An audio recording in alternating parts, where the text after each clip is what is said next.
Assalamualaikum warahmatullahi wabarakatuh. Waalaikumsalam warahmatullahi wabarakatuh. Hai sedulur semuanya, apa kabar nih? Udah lama gak ngonten. Iya, lama. Udah berapa lama Mas Lutfi? Berapa purnama ya? Nggak tahu. Udah lama banget pokoknya. Gimana nih kabarnya? Semoga dalam keadaan sehat walafiat. Semoga sehat-sehat semuanya. Mas Lutfi sehat? Oh, sehat, insya Allah sehat. Sehat. Sehat, energi. BTW guys, kita tuh nggak sengaja loh. Ternyata kita tuh nggak janjian gitu loh. Baju kita kok sama sih warnanya coklat-coklat gitu loh. Padahal kan kita nggak janjian. Beneran, ini beneran nggak ada janjian apapun, nggak gimmick ya. Oke, langsung aja kali ya biar nggak kelamaan nih. Udah durasinya udah 1 menit tuh buat opening talk.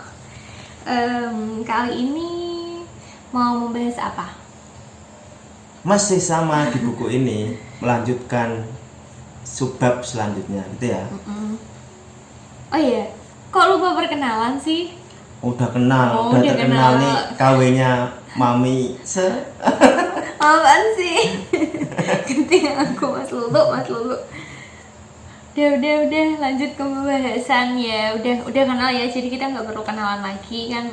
Kalau belum kenal bisa scroll video-video yang lalu-lalu lah. Kita udah kenalan, oke? Kali ini Mas Lutfi mau bahas tentang apa nih? tentang ilmu fikih, bukan ilmu sembarangan, gitu ya, Nur. Biar gak kelamaan, bisa langsung aja ya ke pertanyaan pertama. Sebenarnya ilmu fikih tuh apa sih, dan ilmu fikih itu ilmu yang biasa pada umumnya atau enggak? Baik, sedulur semua, terima kasih host telah memberikan pertanyaan. Jadi langsung saja ya. Ilmu fikih itu ilmu yang umum, biasa, atau seperti apa? Di buku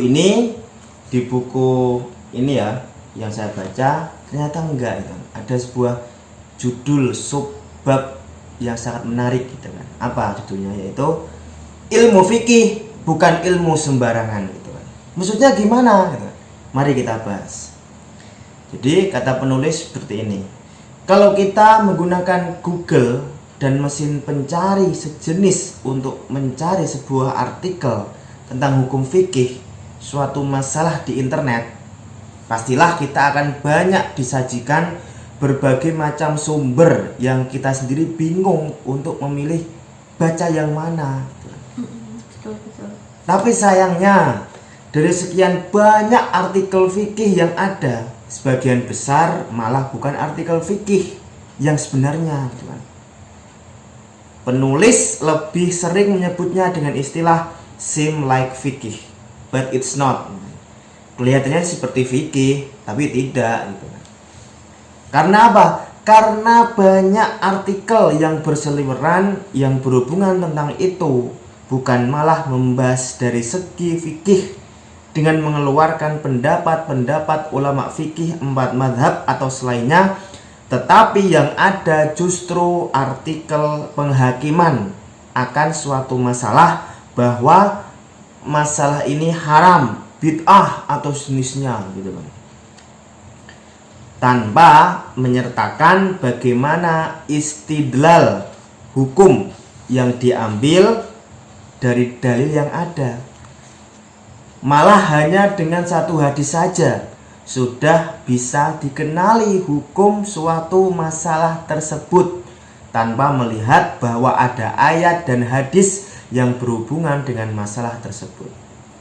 Misalkan kalau ada penulis yang mengaku menulis fikih seperti ini dengan menghakimi bahwa A ini haram atau bid'ah dan sejenisnya, ini terdeteksi bahwa ia tidak akrab dengan kitab-kitab fikih dan kurang kenal dengan literatur kajian fikih.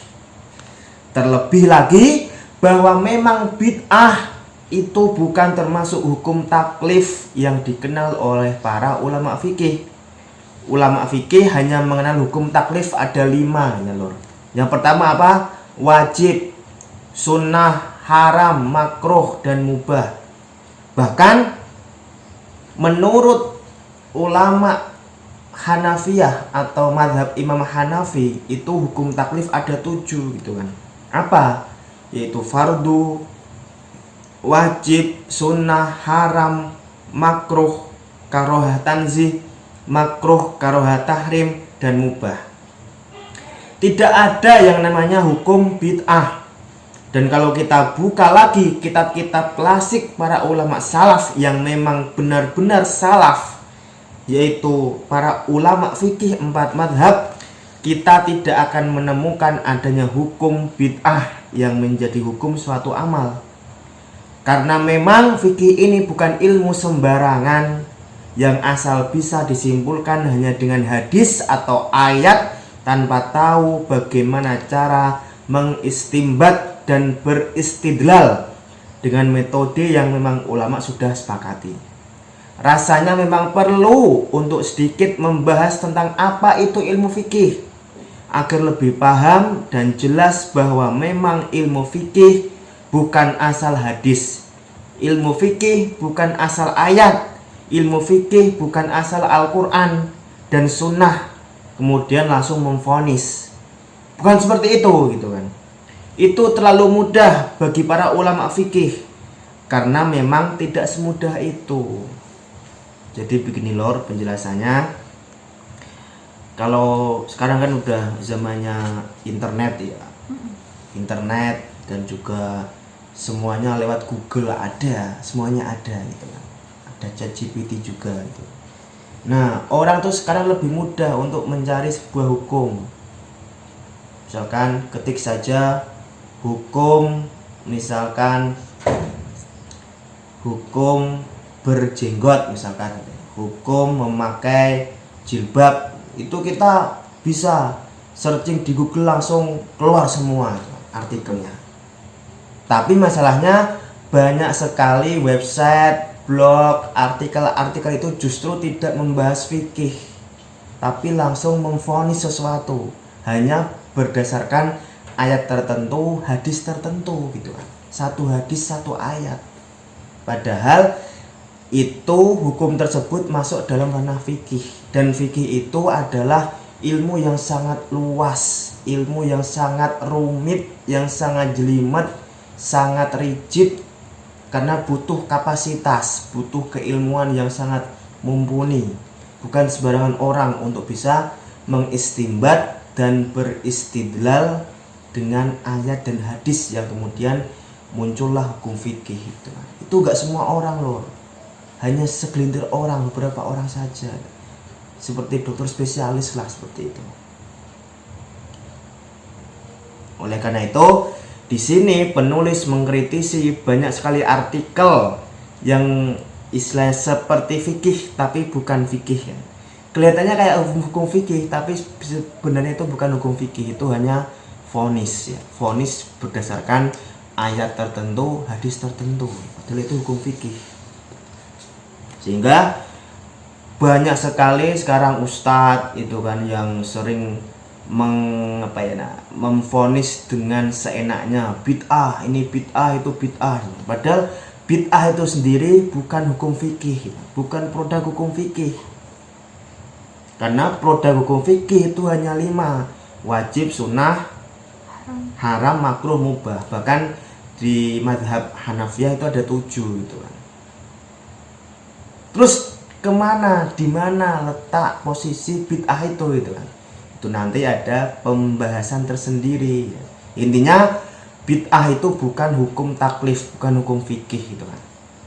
Sehingga bagi sedulur, bagi kalian yang sering mendengarkan ustaz misalkan sering mengatakan ini bid'ah, maka perlu untuk coba dipelajari lagi kan.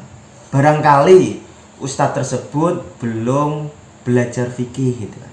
Belum mendalami fikih, belum pernah membaca kitab Bidayatul Mujtahid wa Nihayatul Muqtasid karya Ibnu Rushd gitu kan, dan sebagainya. Artinya biasanya orang-orang seperti itu tuh memang pemahaman fikihnya itu masih rendah, masih dangkal. Kalau dia paham fikih, ilmu fikih yang sebenarnya, insya Allah kata bid'ah itu jarang sekali terlontar dalam mulutnya. Karena bid'ah itu adalah berbeda dengan hukum fikih, taklifi berbeda. Itu nanti ada pembahasan khusus tersendiri tentang bid'ah itu sebenarnya seperti apa. Itu ya Lor, saya berikan ke host. Oke.